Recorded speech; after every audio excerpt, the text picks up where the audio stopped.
Bonsoir, bienvenue dans l'interview. Aujourd'hui, je reçois Khalid Zian. Bonsoir. Bonsoir. Alors, on ne vous connaît pas, c'est l'occasion de vous présenter. Vous êtes échevin des espaces verts à la ville de Bruxelles, pour le PS, tout nouvel échevin, donc c'est tout récent. Et on va un peu essayer de faire connaissance, d'abord, en faisant votre portrait. Vous avez 54 ans, vous êtes fonctionnaire à la COCOF, vous avez 3 enfants, vous êtes sociologue de formation. Vous avez travaillé à peu près 6 ans au cabinet de Fadila Lanan. Un peu plus. Un peu plus, oui, hein, voilà. Une petite dizaine d'années, quand même. Petite dizaine d'années, voilà.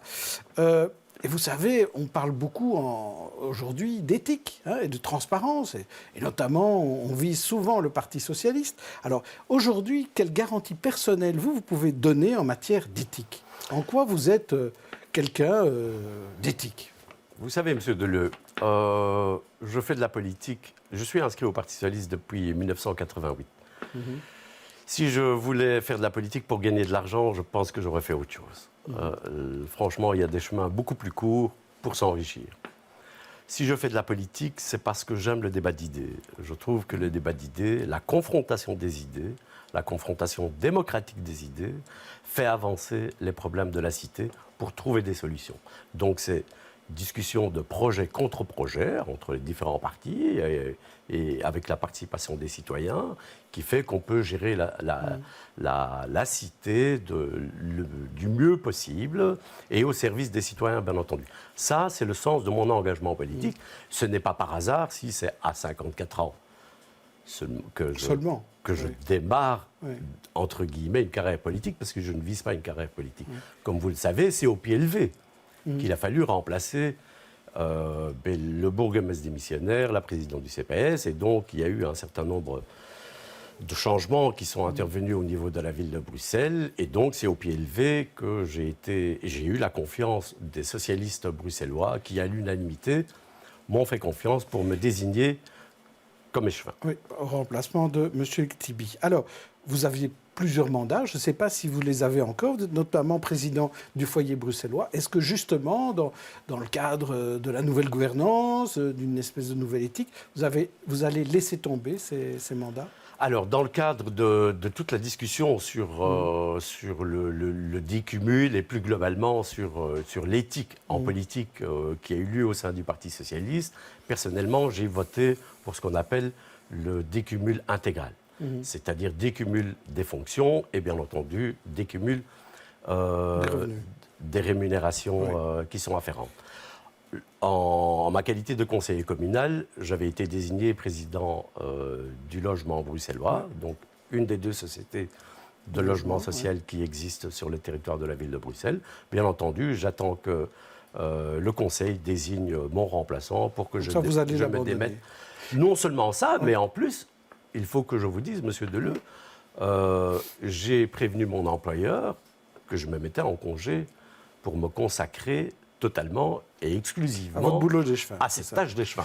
Donc je ne cumulerai pas ma profession actuelle avec ma charge d'échevin et bien entendu, je ne cumulerai pas avec d'autres mandats. Bon, il y a un problème qui se pose.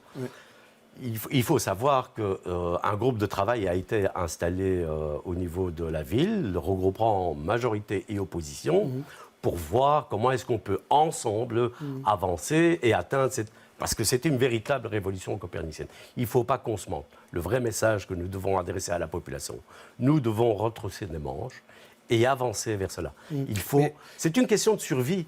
Pas simplement pour le Parti socialiste, pour l'ensemble des partis politiques. D'accord, on va d'abord parler du Parti socialiste, parce que hier, Benoît Serex était l'invité ici à la même place que vous, et lui, il disait qu'il y a un système PS à Bruxelles qui a profité en partie à une certaine petite clique. Est-ce que je vais vous demander d'abord de l'écouter, et puis de voir si vous vous reconnaissez dans ce portrait du PS. Écoutez-le. On a vu progressivement une mainmise du PS sur l'ensemble de l'appareil étatique, entre guillemets, bruxellois. Ce que nous n'avions pas compris, c'était pour certains aussi au bénéfice de l'enrichissement personnel d'une petite clique au sein de cette formation politique. Et que c'est un véritable système, une véritable opacité qu'on a créée autour de toute une série d'institutions. Et nous, on voit que ça change aujourd'hui. Alors sur le SAMU social, c'est clair, il n'y a pas à discuter. Mais est-ce qu'il y a d'autres institutions à Bruxelles, les cuisines bruxelloises ou d'autres, qui sont aussi concernées par cette critique de système opaque? Je ne voudrais pas que le CDH et M. Serrex s'en tirent à trop bon compte. Hein. Ils ont participé aux majorités précédentes à la ville de Bruxelles. Ce n'est pas quelque chose de neuf. Ici, système, il y a, comme le déclare M. Serrex, son parti est complice de ce système-là. Mais il dit que lui, il ne l'a pas vu. Ah oui, comme par hasard.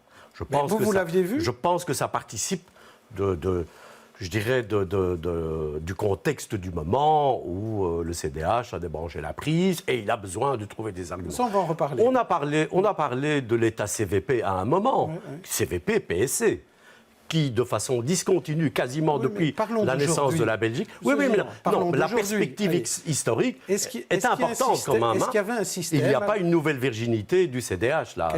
Est-ce qu'il y avait, est-ce qu'il y a encore aujourd'hui, un système PS à la ville de Bruxelles qui fait que dans les ASBL qui tournent autour, donc SAMU social, exemple que je prends, cuisine bruxelloise, parce qu'on en a parlé, est-ce qu'il y avait un système? C'est ça la simple question. Non, non, ce n'est pas un système. Oui. C'est-à-dire qu'ont été externalisés un certain nombre de missions, dites des missions de service public ou d'intérêt général, parce que leur fonctionnement assurait une meilleure garantie. Maintenant, ont été...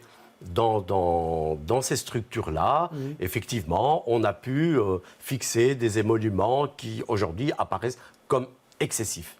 Et je pense qu'il faut mettre tout ça à plat. Non, il n'y a pas de paranoïa à avoir là-dedans. Il n'y a pas un système PS qui serait aux commandes de toutes ces structures, simplement pour que les gens se remplissent les poches. Là, je m'inscris en faux, bien entendu. Hein. Et ce n'est pas de la langue de bois, monsieur Deleu. Parlons de ce que vous faites comme échevin, les parcs.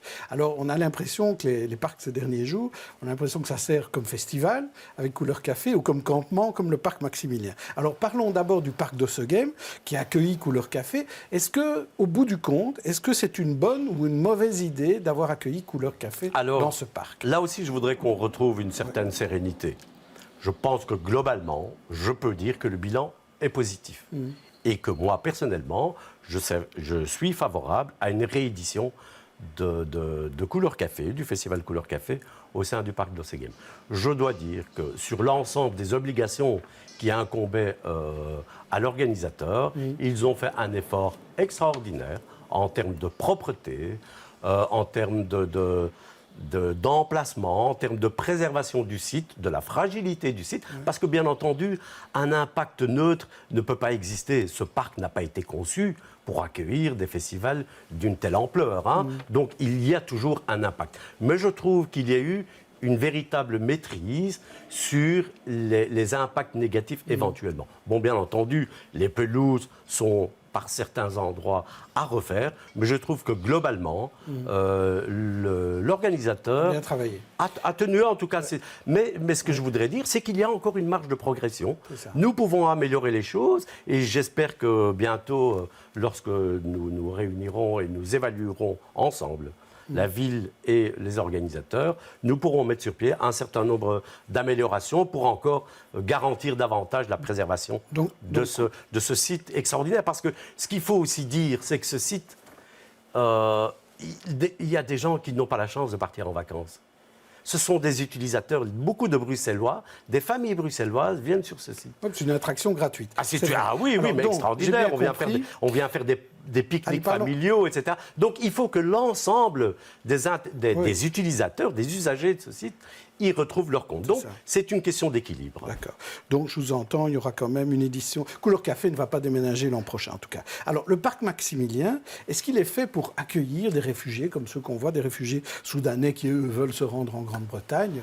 Qu'est-ce qu'il faut faire? Aujourd'hui, la police les interpelle, on essaie de les décourager de rester dans le parc Maximilien, mais que faut-il faire? Alors, les efforts de la ville, il faut dire que tous les services de la ville sont présents sur le terrain, y compris les services de police, de façon à dissuader une présence continue, permanente, sur un site qui n'est pas fait pour accueillir les populations migrantes, même en transit, ou les populations candidates réfugiées. Je pense que là, il faut pointer la déficience et la carence de la politique fédérale en matière d'accueil. Parce que on a l'impression dans ce pays de revivre chaque été, chaque année, chaque fois qu'il y a une augmentation des flux de population venant de l'étranger, on retombe On ne prend pas la leçon des situations antérieures. Et là, est-ce que vous laisserez ce camp devenir un camp comme il était au temps des demandeurs d'asile, ou ce que Calais était pendant des années? Non, bien entendu, non.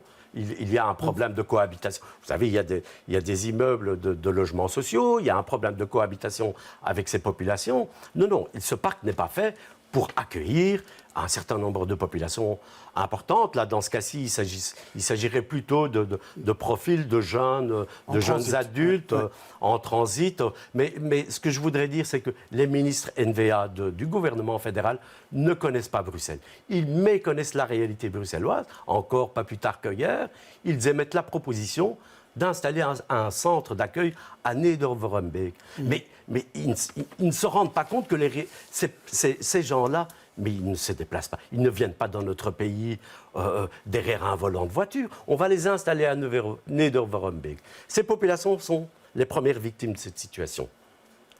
Les politiques locales restent au petit château? Les politiques locales sont les deuxièmes. Répondez-moi, on n'a plus que quelques secondes. Est-ce que vous préférez qu'ils restent au petit château? Non, je veux une solution concertée entre la ville, la région et le gouvernement fédéral. Nous sommes de bonne volonté, mais il faut qu'on se mette autour de la table. Voilà, on attendra cette table ronde et on y sera. Merci Khalid Zian. Demain, je reçois Alain Marron. D'ici là, bonne soirée à tous.